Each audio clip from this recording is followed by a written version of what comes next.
Alright.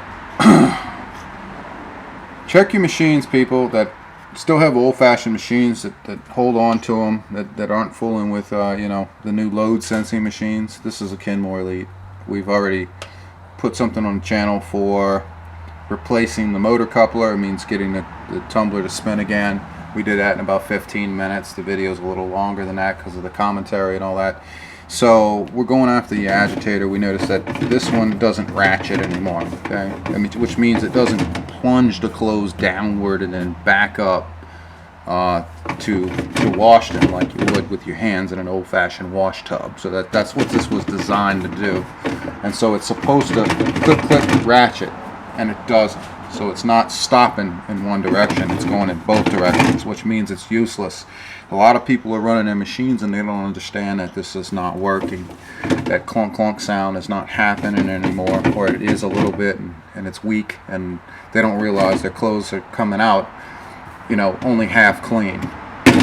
So pull off the top of whatever machine you have, Whirlpool, Kenmore, all of them, just about that agitate like this. And you want to remove what's in here. So I need to get down in there, Go ahead. cameraman, and hold back. So I'm going to put my little ratchet in here and take this nut down here at the bottom off. Take it out. It's a bolt. This is about 12 millimeter, maybe 7/16 better size. It's probably something like that. This socket doesn't fit it exact, but it wasn't that tight in the first place, so that's good. You can let go now. Okay, so you want to hold down at the bottom there. This will do you no good to hold on to. And you want to take this bolt out.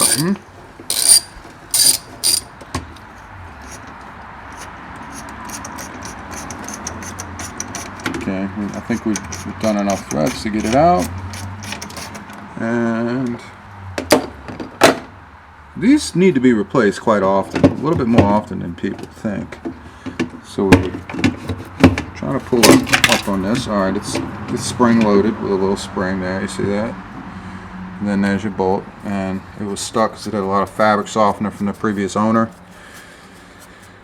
And this is a machine that we were paid to replace it, and the customer didn't want it anymore, despite the fact that it said I could fix it. I said we don't want it anymore. So, oh look, this is where your agitating teeth go, right in here, and you have no more. That means this machine was running a really long time without teeth. Yeah, huh? Look at that. I think we have a thrush washer. Yep. Okay, so you have a thrush washer in there. That's natural to have. This right here. And then it rotates around this column here. It's supposed to spin one way and then lock the other way, and then spin and then lock and spin and lock. And what's responsible for that are these grooves right here. These grooves, I know it's hard to see them, but you can see them there. They're teeth, and they go in one direction. And what stops the one way is the little dog ears, is what they call them, that are missing from this. And these are, here's one that's still there, look. Yeah, right there. Show you what's left of it, right? The dog ear. And so Kenmore and Whirlpool, shit, what happened to that? Did it fall out? Yeah, it was so brittle it fell out. So they had been using this machine, not even knowing this, that this was a problem. And so their clothes weren't getting as clean as they could because of that. And that's a problem. Very brittle plastic. It's been on there a while. Well, you can see that they've never been replaced. And I'm going to forewarn you in advance that the dog ears that you can buy for this that are aftermarket don't work as good and don't last as long as a name brand original part. The plastic is subpar, and they wear out very quickly. So if you can get original equipment, OEM, then you're good. So let's see. And a lot of used shops that sell you used machines will replace these agitator teeth with aftermarket teeth, and about 3 months you find that this thing is not gripping one way anymore, and the dog ears have worn themselves out again. And they don't care because it's already out of their shop. So on two sides you have, I'm going to have to remove it. I'm going to have to pry this because it's got all this clothes washing soap all over it. Usually wouldn't take that much force to take it out. No, huh? no.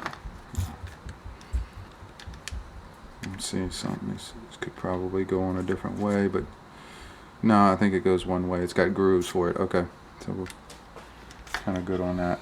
All right. So what we need to do is try to locate some dog ears, and what they do is they fit in these round slots right here, like this. So first thing we're going to do is stop this video, and we're going to go clean all this mess. All right. All right. We're back. We found some parts. We went through the garage and found a bunch of machine parts. We found some aftermarket dog ears. We cleaned this up, and now you can see those ridges and teeth in there. See how that works. See, now sometimes these can get worn down, even though it's unlikely. It's more likely for the dog ears to get worn out. You can go through 5 or 6 sets sometimes before these teeth wear down to the point where you got to change this. So it's likely the dog ears that need to be replaced, and you should be maintaining this on a regular basis. And I know this is probably an ABC video, but we're doing it anyway because I'm doing it. So next we have this basic thrust washer, which just allows this to ride on top of.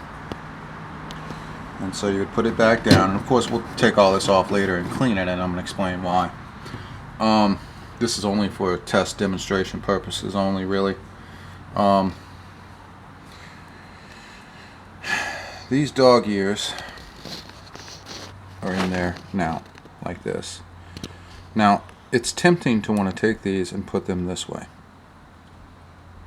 The opposite way? Yeah, because the teeth stick out a little further. Some people do that on accident.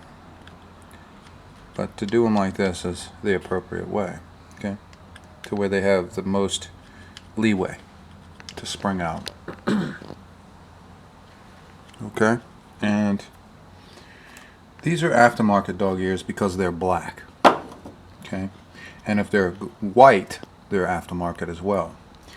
The true dog ears that are factory direct and certified and all that junk that lasts the longest are actually off-white color like this. Okay. Those are used, but they still come in that color. Right. These were some old ones that I picked out, right? And this is for Roper, Whirlpool, Kenmore.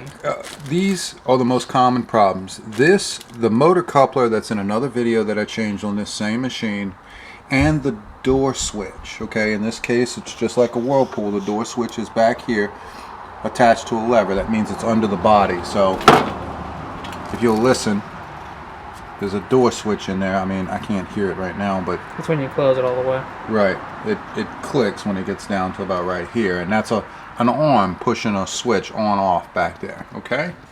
So these are the 3 most common problems. Then when you start getting a little more complicated than that, you start getting into the timer. Okay? Having dead spots in it where it'll stop on a certain cycle. In some cases, you can fix that problem in a high humidity area by just taking the timer and just going through the cycle several times, clearing the corrosion and the gook off of the connections. Okay, sometimes that works, but anyway, these are the 4 basics. The number 1 is the agitator. This is the first to go. Second would be either the door switch or the motor coupler that drives the transmission of this machine and the pump.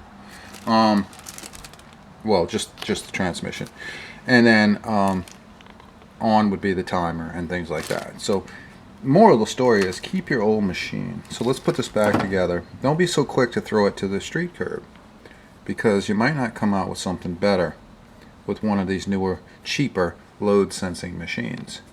Now, a front load machine is a different animal. We'll get into those one day. But for now, this is what we have on hand to make a video about, so we're going to finish it. So this would go down, it would snap into place, it would hold your dog ears. This would go this way and fit into a certain slot like that, okay? And for demonstration purposes, there you go, there's your ass. See how it's ratcheting? Yep. this is how you check your machine. Some machines with the dog ears are worn out, you might have to do this faster to get it to hook. But it should always hook and spin like a ratchet. Alright. Now these dog ears are aftermarket, they're not going to last very long. I already know that. I have to order this OEM part number and get this wide variety, which is a 840, 800-40 or 840. 80040. Yeah, factory certified. That fits dog ears. Almost everything, Whirlpool and Kenmore. Almost everything. We'll go through it and make sure by model number. But that's generally what we need to do. And so what I want to do here is take this back out. I want to put this in its natural place, about like that. And I want to take this and put this back in by holding with two fingers spread apart on the inside, and there, get it to that point. Then take my ratchet, my extension, my socket, and I want to make sure I can get my bolt started without cross-threading it back in. Make sure you can turn at least 3 or 4 turns without using the ratchet by hand, and then you can use your ratchet. So you can start tightening, and you pretty much see what we see. This machine is almost ready for service until these dog ears wear out.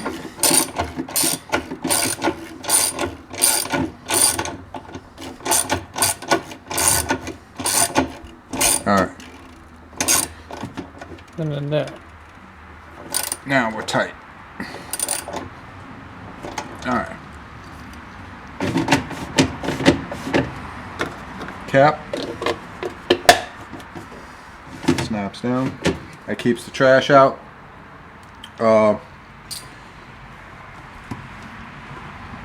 It's always good to order one of these O-rings too that go around this cap. This O-ring I'll put on there. This is from a swimming pool pump motor, or pump housing, but this O-ring is not the correct thickness, so it should be a little thicker than this, because the O-rings on these always dry rot and fail. Then it lets water down here. Detergent help rot out the plastic. Yeah, right. It doesn't really rot the plastic, it just sends water down there. And a lot of machines are operating without an O-ring right now, and you don't even know it. Most people don't even know it. So that's a fact. Yeah, that's generally how quick you do those dog ears. Anybody with a ratchet can do it. Anybody who could go to the store and buy, even Harbor Freight, anywhere. Please don't mention anybody's store in my video. I don't advocate or condone buying Chinese tools. Un-Harbor Freight then. But unfortunately, all you can get these days is stuff made out of this country. And that's another reason why I'm a big opponent or proponent of keeping your old machines. Watch your screwdriver. And this machine should clean up nice. It's just been sitting under the garage for a long time, and yeah, it's ready for service. The valve's already been tested and everything. Well, unless you see a video about a valve on there. No, we took this machine out working. Yes. I'm sorry, not working, but letting in water and letting water drain. Letting hot and cold water and draining, but not spinning. Right, and no that was agitating. 6 months ago, and we just changed the motor coupler, and now we're changing the dog ears, or we just changed the dog ears. So it's good to have some of these parts laying around, and I'm sorry that these kids today and these young people don't have any appreciation for anything like this, because they're too busy following social media and actors and whatever's hot and who to shame next. And that's sad, but it's the truth. And I feel sorry for those people if we ever get into a, what do they call it, an FT? SHTF? Shit hits the fan situation? Yeah. Is that what they call it? They call it SHTF. Or an apocalypse or something like that. Yeah, that's these a better poor kids term. wouldn't know what to do other than what they've learned from these old shows, like Walking Dead or so, whatever the name of those get silly shows were. They wouldn't know what to do. They would just try to repeat what they saw. And that's sad, because it just doesn't work that easy as it does on a television show. So, I don't know. This is a good thing to do, to learn. even if you're an older person or a young person, even better. Spread the knowledge. Right, because this is important. As we go into this broken economy, intentionally ran dry by the top, to make the United States dissolve into whatever's next. All right, thank y'all for watching. I hope this helps somebody. Yeah, I just didn't want you to think that this was a piece of junk that we were working on. It actually cleans up pretty nice. And the inside cleans up pretty nice too. There's a little grass in there, but no big deal. That'll wash out. And that's one of the reasons why we made this repair, because this will easily sell for $200 any day of the week on any social media platform in your local area, if we were in the business of reselling, but we're not. But it would. And that's an easy $200 for anybody to make any repairs and sell someone a decent machine. All right.